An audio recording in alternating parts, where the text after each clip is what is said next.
નમસ્કાર, કેમ છો બધા? તમારું મારી ચેનલ કેડીએન એજ્યુકેશનમાં હાર્દિક સ્વાગત છે. જો તમે મારી ચેનલમાં નવા હોવ તો મારી ચેનલને સબસ્ક્રાઇબ કરવાનું ભૂલશો નહીં, જેથી કરીને તમને શિક્ષણ જગતને લગતી તમામ માહિતી છે તે તમને આ ચેનલમાં મળતી રહે.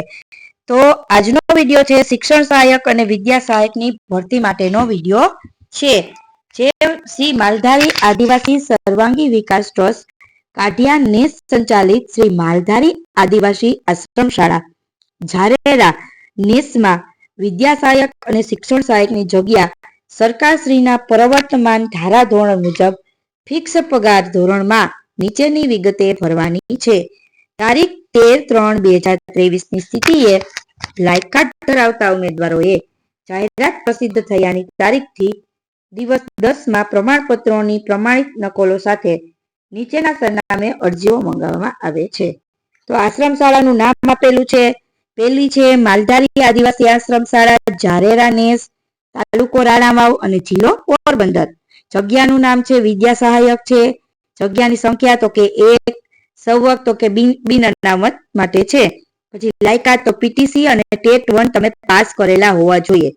રોસ્ટર ક્રમ તો કે 7 છે. પછી છે બીજું શ્રી માલધારી આદિવાસી આશ્રમ શાળા ઝારેરા નેસ અને તાલુકો રાણાવાવ જિલ્લો પોરબંદર. એમાં પણ વિદ્યા સહાયક સંખ્યા 1, સામાજિક શૈક્ષણિક પછાત વર્ગ માટે છે. પીટીસી અને ટેટ 1 પાસ કરેલા હોવા જોઈએ. પછી ત્રીજી છે શ્રી માલધારી આદિવાસી આશ્રમ શાળા ઝારેરા નેસ, તાલુકો રાણાવાવ જિલ્લો પોરબંદર. એમાં પણ વિદ્યા સહાયકની છે, એક જગ્યા છે. એમાં બિન અનામત છે. પછી બીએમાં BSc BEd TET 2, BSc PTC TET 2 ગણિત વિજ્ઞાન તમારે હોવું જોઈએ. ટેટ 2 પાસ કરેલી હોવી જોઈએ. પછી છે માલધારી, ચોથું છે માલધારી આદિવાસી માધ્યમિક આશ્રમ શાળા ઝારેરા નેસ, તાલુકો રાણાવાવ જિલ્લો પોરબંદર. એમાં શિક્ષણ સહાયકની જગ્યા છે તો કે એક જગ્યા છે અને એ પણ બિન અનામત છે. એમાં બીએડ અને ટાટ 1 ગુજરાતી માટે છે. પછી છે માલધારી આદિવાસી માધ્યમિક અને આશ્રમ શાળા ઝારેરા નેસ, તાલુકો રાણાવાવ જિલ્લો પોરબંદર. એમાં પણ શિક્ષણ સહાયક એક છે, પણ બિન અનામત માટે. એમાં બીએસસી બીએડ ટાટ 1 ગણિત વિજ્ઞાનમાં તમે પાસ કરેલા હોવા જોઈએ. પછી છઠ્ઠું છે શ્રી માલધારી આદિવાસી માધ્યમિક આશ્રમ શાળા ઝારેરા નેસ, તાલુકો રાણાવાવ જિલ્લો પોરબંદર.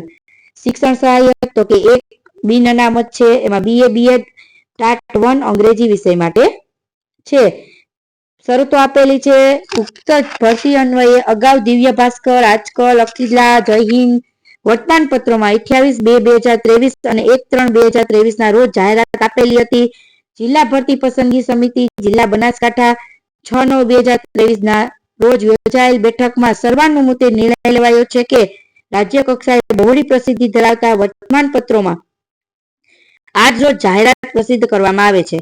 અગાઉ 28/2/2023 તેમજ 1/3/2023 ની જાહેરાત અન્વયે ઉમેદવારોએ અરજી કરી છે તેઓએ ફરી અરજી કરવાની જરૂરિયાત નથી.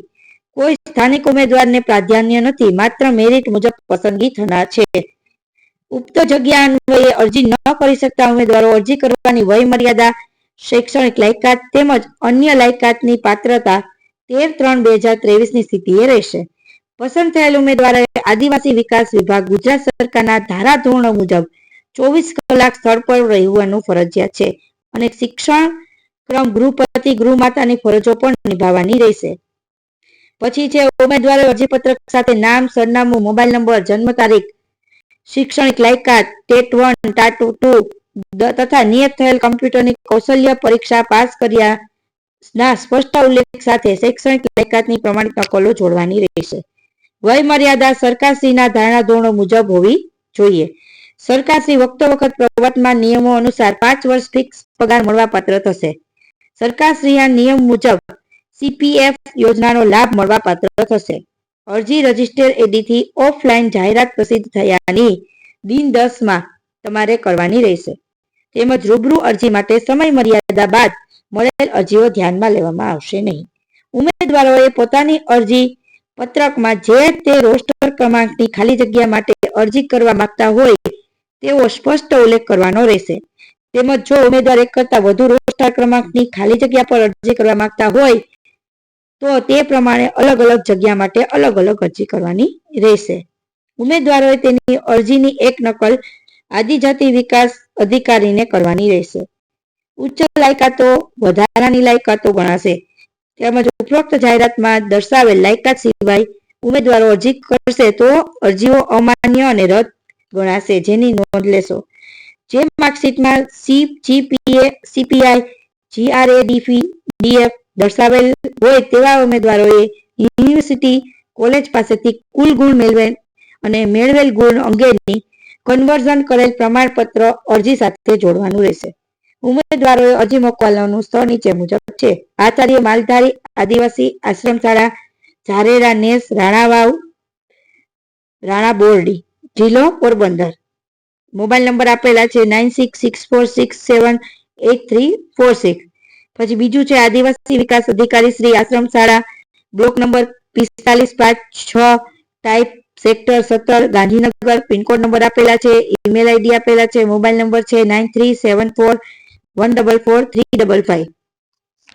થેન્ક યુ મિત્રો. જો તમને મારો આ વિડીયો ગમ્યો હોય તો મારી ચેનલને લાઈક કરજો, શેર કરજો અને સબસ્ક્રાઇબ જરૂરથી કરજો. Thank you.